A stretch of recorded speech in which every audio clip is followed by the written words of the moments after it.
At ito naman ang ating sinaing guys. Maliit lang na kaldero kasi mag-isa lang naman ako dito at ako'y wala namang kasamang kakain, kaya ayan, ako nagbabahay-bahayan lang.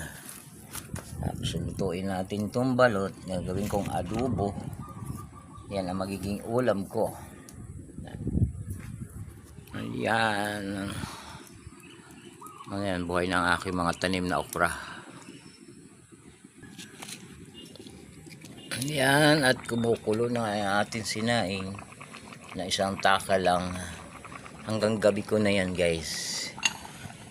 Kasi wala naman akong pasok, kaya yan muna ang aking gagawin. Tipid-tipid lang. Ang hangin guys, mahangin siya. Parang uulan na naman.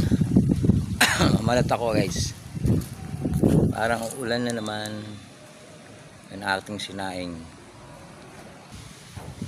Yan, bye bye guys. Thank you for watching. At ako'y magluluto pa ng balot na aking adobohin. Bye bye. Thank you.